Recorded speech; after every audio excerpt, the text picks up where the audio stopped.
what is your dynamics with Akshay Kumar? कैसा रहता है when he comes on board with a project? मेरी first film थी रुस्तम, उनके साथ बड़ी फिल्म थी, तभी थोड़ी एक हिचक होती है कि बड़े स्टार है, मैं नया डायरेक्टर था, बट तब भी उन्होंने कंफर्टेबल फील करवाया था मुझे। तो again during the shoot comfort zone बहुत ही अच्छा था, फुल सपोर्ट था उनका। इतना लर्निंग एक्सपीरियंस मिला है सर से। He is so dedicated, he is so like focused in exactly what he wants, and you know we have learned a lot from him. हम बात करें about this incident that happened 1989, 1989 November 1989, and to recreate that memory, to go back in that zone, आपके लिए कितना important था to just be absolutely accurate? Gill साहब को भी पता था, उनकी टीम को और कूल इंडिया की टीम को पता था कि एग्जैक्टली वो 3 दिन में क्या हुआ था। तो उनसे जो एक्सपीरियंस, जो रिसर्च किया था, आई थिंक सो 150 घंटे की फुटेज थी मेरे पास। उस ज़माने में सोशल मीडिया नहीं था। इतनी पावरफुल कहानी अगर आज होती, मतलब it would have been globally one of the most known rescues of its time. मेरे जितने भी माइनर्स थे को 1.5 घंटा लगता था रेडी होने में, और उनको 2 घंटा लगता था मेकअप निकालने में, बट कोई भी एक्टर ने ये नहीं बोला कि नहीं यार हम ये नहीं करेंगे। Deepshika, since we are talking to you, we have to know everything about बड़े मियाँ छोटे मियाँ, कुछ तो बताओ यार। आई थिंक पूजा एंटरटेनमेंट के लिए I don't want to say anything right now please. As audience मैं भी एक्साइटेड हूँ। हाय, मैं हूँ दीपशिका देशमुख और मैं टीनू सुरेश देसाई। आप हमें देख रहे हैं बॉलीवुड हंगामा पे।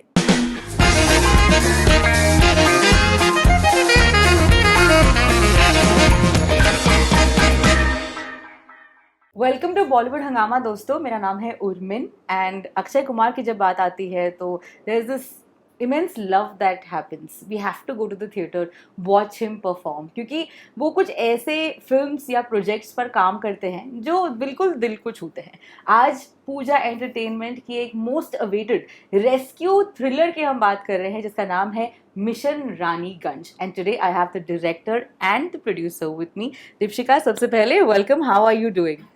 Nervous, very nervous. बस ऑडियंस का प्यार का वेट कर रहे हैं। अरे क्या बात है। डायरेक्टर साहब Tinu Suresh Desai ji, also known as TSD। Tinu Suresh Desai ji. हाँ। मुझे अच्छा लग रहा है आपका ये इनिशियल्स TSD। सोचिए TDS होता तो 18% जस्ट इमेजिन। मैं 2 दिन से ये जोक सोच रही हूँ। How are you feeling sir? बस गुड, 6 अक्टूबर के लिए वेट कर रहे हैं। बढ़िया। ये बताएं that what is your dynamics with Akshay Kumar? कैसा रहता है when he comes on board with a project? See, definitely जो मेरा एक्सपीरियंस हुआ है रुस्तम में उनके साथ, उसके बाद मेरी फर्स्ट फिल्म थी रुस्तम, उनके साथ बड़ी फिल्म थी, तो तभी थोड़ी एक हिचक होती है कि बड़े स्टार है, मैं नया डायरेक्टर था, बट तब भी उन्होंने कंफर्टेबल फील करवाया था मुझे। एंड उसके बाद जब मैंने ये कहानी सुनाई तो उनको लगे कि नहीं यार रुस्तम के बाद ये करनी चाहिए हमें, और ये कहानी हमको पर्दे पे लानी चाहिए। जी। ये बहुत ज़रूरी है कहानी कि सबको पता चले। तो again during the shoot comfort zone बहुत ही अच्छा था, फुल सपोर्ट था उनका। जो रिक्वायरमेंट थी, जो सारी चीज़ कैरेक्टर को निभाने के लिए जी, उन्होंने सारी चीज़ की, बहुत सारी चीज़ आउट ऑफ द वे जाके की, हेल्प की। तो अच्छा एक्सपीरियंस रहा मेरा अक्षय सर के साथ। इट्स अमेजिंग क्योंकि Rustom also gave Akshay sir his first national award, तो this was a very important combination. Deepshikha, मैं आपसे पूछना चाहूँगी as a producer, do you feel like at ease when Akshay Kumar is on board, क्योंकि ये एक ऐसे हिट मशीन है? यू नो, मुझे कहना है कि हम लोग की अक्षय सर के साथ ये तीसरी पिक्चर है, एंड अक्षय सर इतनी बारीकी से, whether it's the script, whether it's the character, तीनों जी को पता है हम लोग before you roll there is months and months of preps that go on with him, and मतलब he goes through the scripts multiple amount of time. I mean, इतना learning experience मिला है sir से। he is so dedicated, he is so like focused in exactly what he wants, and you know we've learned a lot from him. मेरे लिए तो ये एक मतलब इनकी हर पिक्चर में एक massive learning curve हुआ है मेरे लिए। क्या बात है। So there was Bell Bottom, Katputli, and now Mission this, Rani. and there's also going to be Bade another Miyan one Chote which is Bade Miyan Chote Miyan. We will speak about that as well. But मैं आपसे पूछना चाहूँगी टीनू जी that you know is it true that he also sits very intensely when the film is made on the edits? Is that part of the process? सिर्फ process wise, जैसे दीपशिका ने भी कहा, script से ही शुरू हो जाती है इन्वॉल्वमेंट उनकी, Okay. जो भी जहाँ भी उनको लगता है, नॉट ऐसा नहीं है कि सिर्फ अपने कैरेक्टर को लेकर, जो दूसरे कैरेक्टर्स है, जैसे आपने ट्रेलर में भी देखा है कि जी। बहुत सारे कैरेक्टर्स है, सारे कैरेक्टर में अगर उनके कुछ आइडियाज होते हैं कि यार ये कैरेक्टर ऐसा भी कुछ कर सकता है, या ऐसा बोल सकता है, या ऐसा कर सकता है, तो कई कई एक दो सीन ऐसे जहाँ पे वो सीन पूरा उनका था, बट उन्होंने कहा कि नहीं यार, बेटर है कि मैं ये चीज़ मैं ना बोलूँ और ये कैरेक्टर बोले। ओके सो वैसी भी चीज़, एक जो चीज़ होती है ना, कि वो खाली ऐसे नहीं कि खाली अपने कैरेक्टर को सोचते हैं, कि अपने कैरेक्टर का ग्राफ सोचते हैं, वो सोचते हैं कि आजू बाजू जो भी कैरेक्टर है, छोटे हो बड़ा हो, उसमें भी अगर कुछ इनपुट है वो दे देते हैं। और डेफिनेटली एक डायरेक्टर के लिए बेस्ट होती है कि कोई अच्छी चीज़ आ जाए और स्क्रिप्ट इन्हांस हो, तो आप सीधा बिल्कुल सेल्फिश बनो और ले लो, आप पकड़ लो। तो वो चीज़ है। ड्यूरिंग द शूट भी यही चीज़ है। एडिट डेफिनेटली जैसे फाइनल कट होता है, आप दिखाते हो उनको जो उनका एक्सपीरियंस है इतने सालों का, वो अपने इनपुट देते हैं, डेफिनेटली चीज़ है। तो बट उनका ये प्लस पॉइंट क्या है कि वो अपने इनपुट देते हैं, थोपते नहीं है। ओके सो ये है कि आपने इनपुट दिए, आप उनके, आपने सर ये 10 कमाल के, ये 3-4 जो चीज़ें हैं ना, ये स्क्रिप्ट को थोड़ा कैरेक्टर के ग्राफ के लिए ऐसी चीज़ हो जाएगी या अच्छा नहीं लगेगा, तो बोले ओके डन, आप ये कर लो, ये चीज़ है इंटैक्ट रखो। तो वो सारी चीज़ है, आई थिंक वो एक ईज भी हो जाता है, ईज हो जाता है। Everybody gets to be 100%। जैसे इनका भी एक्सपीरियंस है 3 फिल्मों का उनके जी। साथ, मेरी दूसरी फिल्म है, तो मेरा जितना एक्सपीरियंस है तो मुझे ही पता है कि हाँ, रुस्तम में भी ऐसे हमने ये जर्नी साथ में की थी। जी। अब ये आई तो मुझे पता है कि उनका पॉइंट ऑफ व्यू क्या है जब वो एक चीज़ बोल रहे हैं, करेक्ट। तो उस हिसाब से प्लस प्लस ही है पर अक्षय ये सर के बताया साथ था काम एज अ करना। डायरेक्टर कितना चैलेंजिंग होता है जब आप एक रियल लाइफ इंसिडेंट को बड़े पर्दे पर लाने की कोशिश करते हैं। आई एम श्योर, क्योंकि ये हम बात करें about this incident happened 1989 November 1989, and to recreate that memory, to go back in that zone, आपके लिए कितना इम्पोर्टेंट था to just be absolutely accurate? See absolutely accurate तो मैं वो वर्ड यूज़ नहीं करूँगा, क्योंकि Correct है। आप हमेशा डायरेक्टर कभी सेटिस्फाई होता नहीं है। ओके, तो ट्राई करते हैं हम लोग, और मुझे एक्साइटमेंट ये होती है कि मुझे बच्चे की तरह एक्साइटमेंट होती है, जैसे बच्चों को कैसे एक्साइटमेंट होती है कि ये क्या है, वो क्या है ना, वो चीज़। तो मेरे लिए एक्साइटमेंट वही है कि जब मुझे ये सब्जेक्ट अच्छा लगा था, जब मैंने रिसर्च शुरू की थी डैडी जी के साथ, गिल साहब के साथ, तो डैडी जी भी मुझे बोलते थे कि यार तू कितने सवाल पूछ रहा है ना, कि ये कैसे हुआ था। मैं उनको पूछा ये कैसे हुआ था, आपने ये क्यों नहीं किया था, आपने वो क्यों किया, होता ना कि आपने ये रास्ता क्यों नहीं अपनाया, आपने ये रास्ता क्यों अपनाया, ये नहीं करते तो क्या हो जाता। तो डैडी जी भी बोलते थे कि आप तू कितना कितना सवाल पूछ रहा है बच्चों की तरह यार। मैंने सर ये स्क्रिप्ट के लिए हेल्पफुल होगा, जी जी, क्योंकि आप जितना हमें डिटेल देंगे, हाँ। उसमें हम लोग स्क्रीन पे बनाएंगे, अच्छा अगर ये ही क्यों किया गया, ये क्यों नहीं किया गया। करेक्ट। हम लोग आज कोई भी जैसे हम लोग मैच देखते हैं, हम लोग बोलते हैं ना यार ये यहाँ मारना चाहिए, छक्का मारना चाहिए था, यहाँ रन भागदार, बट वो जो अंदर प्लेयर खेल रहा है ना उसे ही पता रहता है। करेक्ट। तो ये वही चीज़ है कि गिल साहब को भी पता था, उनकी टीम को और कोल इंडिया की टीम को पता था कि एग्जैक्टली वो 3 दिन में क्या हुआ था। तो उनसे जो एक्सपीरियंस, जो रिसर्च किया था, आई थिंक सो 150 घंटे की फुटेज थी मेरे पास। हमने क्रेन ऑपरेटर, जो उस वक्त क्रेन ऑपरेटर थे, जो एकदम ही ओल्ड हो गए थे, उनका इंटरव्यू लिया। 3 से 4 माइनर्स थे जिनको गिल साहब ने बताया, उनका इंटरव्यू लिया। हॉस्पिटल में गए हम लोग, जो नर्स डॉक्टर थे उनका इंटरव्यू लिया, किसी को नहीं छोड़ा। तो ये रिसर्च को कितना वक्त लगा होगा? रिसर्च को रिसर्च तो जब तक शूट करता है तब तक चलती रही, चलता ही है। क्योंकि क्या होता है कि अगेन मैं बोलूँ कि डायरेक्टर सेल्फिश होता है कि जितनी चीज़ें मिले ना आप लेते जाओ और इनपुट करते जाओ चीज़ को। सही बात है। तो ये बात आप एडिट आप बोल रहे हो रिलीज तक यही चलेगी रिलीज तक यही चलेगी, कितना बेस्ट कर सकते हैं। लाइक पोस्ट में हम जाते तो वही हमारी ट्राई होती है कि जितना बेस्ट कर सकते कर लेते। I heard that there was also an excavation that took place, और आप काफ़ी डीप अंडरग्राउंड आपने एक होल डग अप किया एंड ऑल दैट। दीपशिका, जब आपको इसके बारे में पता चला, what was your first thought? पहले तो मैं ये कहना चाहूँगी कि जब हमने डिसाइड किया कि we want to go ahead with this script, there was a big reason. एक तो क्या है कि India is a land of innovations, and I feel कि उस ज़माने में सोशल मीडिया नहीं था। इतनी पावरफुल कहानी अगर आज होती, मतलब it would have been globally one of the most known rescues of its time. जैसे कि ओशन गेट में अभी जो उनका जो टाइटन गुम हो गया था, उसमें खाली 4 जन थे। और मतलब हर एक इंसान को उसके बारे में पता है। तो जब हमने ये कहानी सुनी, हमने सोचा कि जब सोशल मीडिया नहीं था और ये हुआ, इनकी कहानी तो आगे लानी ही चाहिए। It is full of Indianness. India में तो हम ऐसे ही लोगों को, मतलब इंडिया में इतने हीरोज़ हैं जिनकी कहानी बतानी चाहिए। And when Tinu ji is narrated that script, the story was absolutely brilliant. लेकिन मैं ये कहना चाहूँगी, the amount of research that Tinu ji has done, you know, that made us want to back this। जैसे इन्होंने हमें टीबीज एंड टीवीज ऑफ ये दिया है कि मैं भी बोल रही हूँ कि टीनू जी आपने हर गांव में जाके लोगों से बात की है जो ये कह रहे थे, जैसे कि माइनर्स है, उनके साथ बैठकर इन्होंने मतलब एज अ फैमिली उनसे पूरी कहानियाँ सुनी है। यू नो, जो क्रेन ऑपरेटर्स हैं, जो रियल वहाँ का ड्रिलिंग कॉन्ट्रैक्टर था, उनसे इन्होंने किया है, जो main you know he was part of this.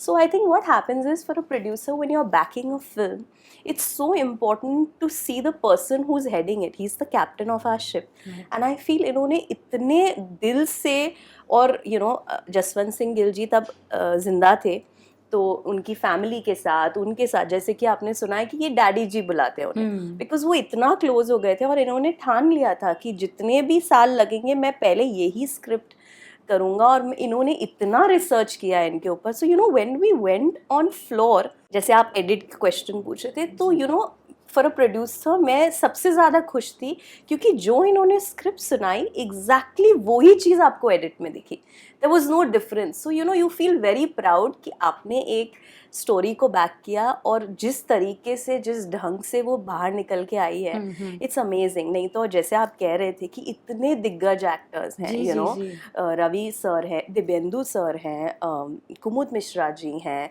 Varun Badola जी हैं, देयर आर पवन मल्होत्रा जी, इतने जनों को यस कहना ये स्क्रिप्ट के लिए, यू नो, इज इम्पॉसिबल।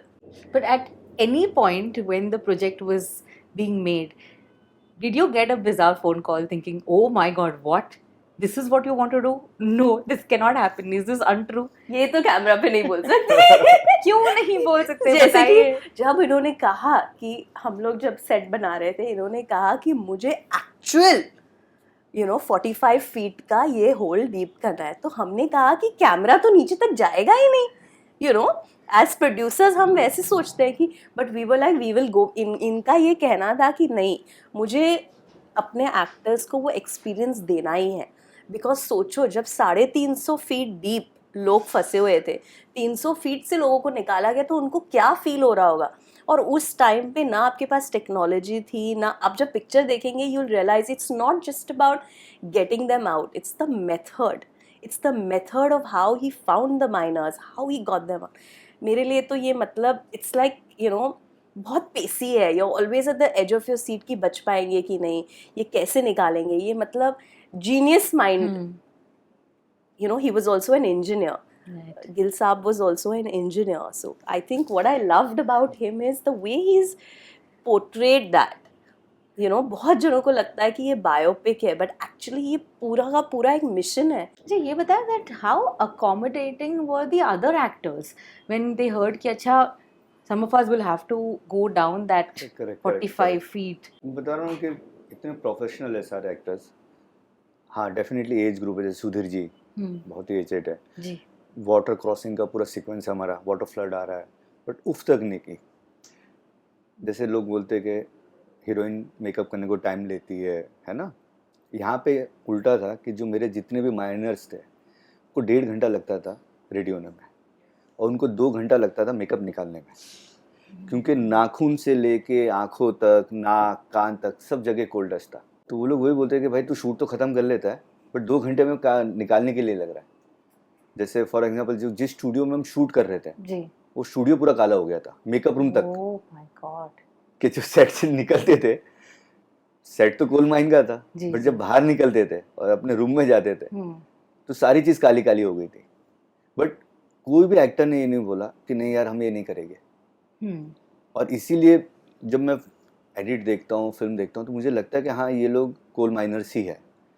मतलब वो फील जो दे रहा है, जो ऑफकोर्स आप लोगों ने ट्रेलर और टीजर में भी आपको फील हुआ होगा कि वो लुक एंड फील बहुत अच्छी तरह से हम अचीव कर पाए। और thanks to actor, all the actors, फिर वो रवि जी हो, जमील भाई हो, वरुण बटोला हो, सुधीर पांडे जी हो, और भी मैं 2 नाम भूल रहा हूँ, सॉरी, बट सब लोग ने फुल कॉर्पोरेट किया। पानी के सीक्वेंस हो, कोल डस्ट हो, कहीं किसी ने उस तक नहीं बोला कि नहीं यार हम ऐसे में एनवायरनमेंट में शूट नहीं कर सकते। तीनों जी, आपके लिए कौन सा सबसे चैलेंजिंग सीन था शूट करना? Because may be you had to only do one take and there wasn't anything else allowed. वैसा तो कुछ नहीं था वन टेक का, लेकिन पूरी फिल्म ही चैलेंजिंग थी। जैसे इन्होंने बताया कि क्या होता है कि सर्टन चीज़ें जो स्क्रिप्ट डिमांड करती है ना, उसको हम पर्दे पे कैसे लाएं, वो बहुत ही सोचने वाली बात होती है कि एक आम आदमी को इन सिंपल लैंग्वेज में कैसे पता चलेगा कि ये कितना डेंजर था और बहुत ही डिफ़िकल्ट था, आउट ऑफ द बॉक्स था, और वो लोग ने ये चीज़ अचीव की। लाइक इन्होंने बताया आपको कि बोरहोल जैसे हमें बनाना था, जिसमें 29 इंच डायमीटर का एक कैप्सूल जाती है अंदर, तो वो तो ट्रैवल किया था 350 फीट और 150 फीट, करेक्ट। बट वो जर्नी हमने 50 फीट तक हमने वो 29 इंच डायमीटर का बोरहोल हमने बनाया, और वो ऐसा नहीं है कि गड्ढा खोदा और बन गया। 29 इंच उसको केसिंग लगाई प्रॉपरली जैसे उन्होंने किया था, वो वर्ल्ड क्रिएट किया प्रॉपरली, ट्राइपॉड के साथ, हैंड विंच के साथ, सारी चीज़ के साथ, क्रेन के साथ, और लिटरली कैप्सूल 50 फीट नीचे जाती थी। 50 फीट गड्ढा खोदने में 40 फीट पे पानी आ गया था। पानी निकलने, आप जमीन एक आती है तो पानी आ जाता है। सही बात है। तो जो मेरे प्रोडक्शन डिज़ाइनर थे दया एंड अमरीश, और जो प्रोडक्शन टीम थी, उन्होंने बोला यार तो पानी आ रहा है, क्या करें? तो नहीं, खोदो। फिर और 10 फीट खोदा, 50 फीट तक किया। तो लिटरली जब कैप्सूल नीचे जाती थी तो जो मेरे एक्टर थे, इंक्लूडिंग सुधीर जी जो इतने एजेड थे, मैं अगेन वो बोल रहा हूँ कि वाटर फ्लड में भी क्रॉस कर रहे हैं, कैप्सूल में भी जा रहे हैं, नीचे 50 फीट तक जा रहे हैं, नीचे पानी भी टच हो रहा है ना। मैं नहीं गया हूँ एज डायरेक्टर उस कैप्सूल में, ओके, मेरे एक्टर गए हुए नीचे, वो फील कर रहे हैं, और जब वो बाहर आते थे और मैं उसको उनको मैं जब शूट करता तो उनको फियर दिख रहा था, उनको खुशी दिख रही थी कि हम बाहर आ गए। तो वो जो चीज़ है ना, वो चीज़, then again in simple language कुआं बोल रहा हूँ मैं, जो कुआं होता है इन माइनिंग लैंग्वेज में शाफ्ट बोलते हैं, जहाँ पे पूरी चाणक लिफ्ट है ना, लिफ्ट जाती है 350-500 फीट नीचे ट्रैवल करती है, वो हमने डिग किया 60 फीट तक। आप समझोगे कुआं बना रहे हम लोग और 60 फीट डिप कर रहे हैं हम लोग। लिटरली हमने 5 से 6 ब्लास्टिंग की वो डिग करने के लिए, वो ब्लास्टिंग जो माइनिंग वर्ल्ड में होती है, हमने वहाँ से रानीगंज में हमने शूट किया जी। और वहाँ के जो कोल इंडिया की जो टीम थी, उन्होंने फुल हेल्प किया हमें, लिटरली हमने ब्लास्ट किया वो अचीव करने के लिए। चीज़ें बहुत थी डिफ़िकल्ट, हमें यही था कि हम किस तरह से इसको कितना रियल बता सके। It's quite intense. And again इस जो सारी चीज़ें थी फ्रॉम प्रोड्यूसर साइड एंड इनकी जो पूरी प्रोडक्शन टीम थी, कभी भी ये चीज़ नहीं हुई कि नहीं ये नहीं करते, क्योंकि इनको भी इतना बिलीव था और इनका भी क्लियर था कि नहीं, जितना हम रियल तक पहुंच सके वो इस फिल्म के लिए बेटर है। मैंने वही कहा ना, इसलिए I had to ask her कि जब क्या आपको ऐसे कोई बिजार कॉल्स आए, वो you apprehensive at any point? But it's amazing कि आप खुद इतने कॉन्फिडेंट थी इस प्रोजेक्ट को लेकर। ज़रूर जानना चाहेंगे कि क्या बजट में बनी पूरी film, please tell us about it. ये हम बाद में बात करेंगे, बजट वाला क्वेश्चन। अच्छा ये तो बता दीजिए, it's a big budget film, it's a big budget film, but I think हमारे लिए, जैसे कि हमने कहा कि यू नो पूजा एंटरटेनमेंट में हमेशा हम कंटेंट ड्रिवन सिनेमा बनाते हैं। जैसे कि पापा जब जब चालू किया था हम लोग ने बनाना, तब आप कूली नंबर 1, हीरो नंबर 1, बीवी नंबर 1, बिकॉज वो टाइम पे वो कंटेंट चलता था, it was mass content, you know, and जैसे जैसे ऑडियंस बदलती जाती है वैसे वैसे you have to change your course as a production house. And I think for me this is a big content film, and I said जैसे इसमें इतनी Indianness है ना, and if we can tell the story, I mean according to me these films, these are the heroes that we should be learning about in school. These are the innovations, these are the जुगाड़, these are things of inspiration जो इनकी कहानी सुनकर आपको लगता है कि अगर उस समय पे जब ना गूगल था, ना कोई टेक्स्ट बुक्स थे, ना कुछ था, अगर ये कर पाए जी, you know, जो इंडिया में it's synonymous to India, right? These kind of things. True. And then we are also doing films like Ganpat and Bade Miyan, which is mass action entertainers. Yeah. So I think there are different audiences as Pooja Entertainment that we want to cater to. Okay, great. This also is technically going to be Pariniti Chopra's first film ji. after marriage. तो कैसा था उनके साथ काम करना? Were you all also in the middle of her planning the wedding? Was that? So, but I must say one thing कि उनके शादी चालू होने से पहले 2 दिन पहले वो हमारे साथ थी. उन्होंने सारे अपने जो प्रेस Commitment. बाइट्स होते हैं, कमिटमेंट सब पूरे किए. शी इज़ अ थारो professional and I think that was amazing because वो लिटरली फ्लाइट ले रही थी एंड उसके पहले उसने सब फ़ोन करके कहा whatever you want to do will be done. And so I think that's lovely. I think that sort of today's Indian women, it's a great portrayal of Indian women. उनका character भी picture में ये बताएंगे इतना strong है. And for me I feel if you're not जो society में आजकल women are strong, we're running homes, we have kids, we have everything, but we're still coming to work. And I think मुझे ये strong women stories बहुत पसंद है screen पे लाना. And I'm so proud of her कि शादी के पहले वो सारी ये कमिटमेंट्स करके गई. Wonderful. ब्रिलियंट. तीनों जी, हाँ आप कह रहे थे कुछ? हाँ नहीं आप प्लीज. नहीं, मैं एक अलग ही सवाल पूछना थी, but you had something in mind. जब निर्दोष गिल की कास्टिंग की बात हुई तो डेफिनेटली बहुत सारे नाम आए सामने.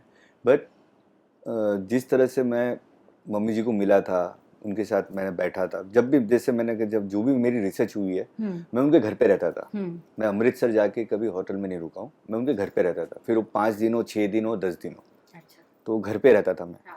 तो जो मैंने निर्दोष गिल मम्मी जी को, जो मैंने उनका जो नेचर था, कि बात करने का तरीका था, जो ब्रेव थी, रियल लाइफ में वो इतनी ब्रेव है कि उनका नॉर्मली क्या होता है कि वाइफ का थोड़ा एक हिचक रहती है, डर रहता है कि नहीं यार गए कहीं पे कुछ हो जाए, है ना, नहीं जाना चाहिए था. बट इनका ये एटीट्यूड अलग ही था. इनका एटीट्यूड कि नहीं जाते तो मुझे प्रॉब्लम होती. ओके. तो ये जो आपको ये रियल, मतलब जैसे रियल लाइफ हीरो है गिल साहब, वैसे रियल लाइफ हीरोइन है कि ऐसी वाइफ जो बोले कि नहीं यार आपको जाना है. और कोल माइन की दुनिया जो है, इंसिडेंट होते रहते हैं, है ना. तो वैसा नहीं है, कोल माफिया भी होता है, इंसिडेंट भी होते हैं. तो सारी चीज़ फेस इन्होंने किया हुआ है. इन्होंने बहुत सारी चीज़ें बताई हुई हैं. डेफिनेटली हर चीज़ फिल्म में नहीं आ सकती है, बट उसी से मुझे इंस्पायर हो कि ये कैरेक्टर को इस तरह से बिल्ड करना चाहिए. और इसीलिए परिणीति ने जब फर्स्ट टाइम मैं उनके घर पे नरेट करने गया था, क्लियर जैसे इनका था, अक्षय सर का था, कि कहानी सुनने के बाद, सब्जेक्ट सुनने के बाद सबका ये था कि हमें ये फिल्म बनानी चाहिए, हमको इस फिल्म का पार्ट होना है. कैसे? तो वो जो चीज़ था ना, वो चीज़ परिणीति के साथ भी थी. परिणीति ने बोला कि नहीं, जो भी चीज़ है मुझे इस फिल्म का पार्ट होना है. बहुत ही स्ट्रॉन्ग कैरेक्टर है, जितना भी है लेंथ पर, बट बहुत ही स्ट्रॉन्ग है. और जहाँ जहाँ आता है वो चीज़ ऐसी है कि नहीं, ये सीन निर्दोष गिल का है. बहुत बढ़िया. मतलब काफ़ी सोच समझ कर कास्टिंग की गई है. Every character has been thought. हाँ जी, जितने भी कैरेक्टर्स है आप देखेंगे,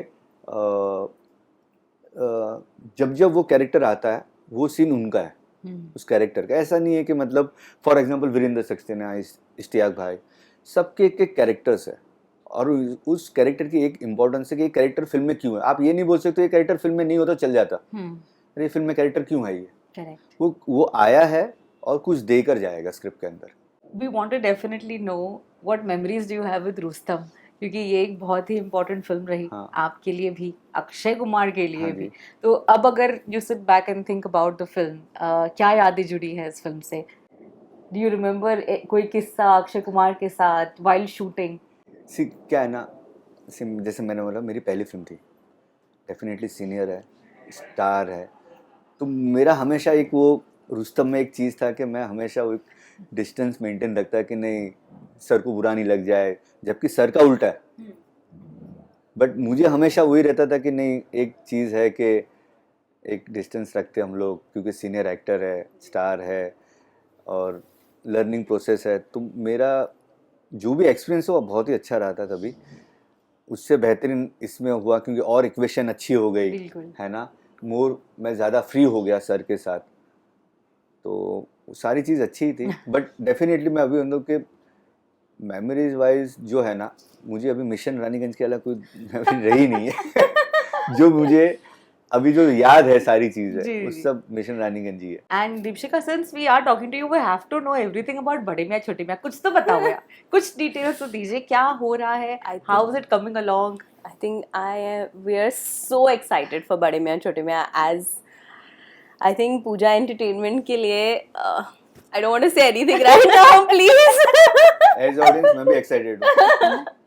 नहीं, पर बहुत ही अमेजिंग बनाई है। मैं कहना चाहूँगी कि Ali is a phenomenal director. I think we at Pooja Entertainment are so lucky, you know, हमारी सारी फिल्में जो हैं are backed with such good directors. You know, Tinu ji हैं, विकास बहल है फॉर गणपत, अली है। So you know, I feel like it's so important to have a solid person riding the project. Yeah, It really helps.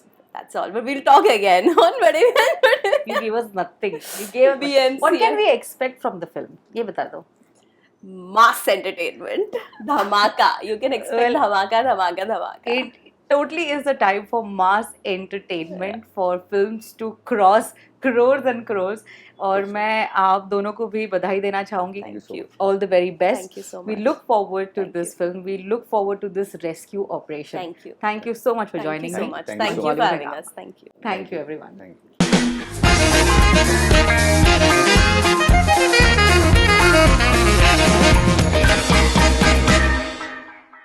हाय, मैं हूँ दीपिका देशमुख. और मैं टीनू सुरेश देसाई। आप हमें देख रहे हैं बॉलीवुड हंगामा पे.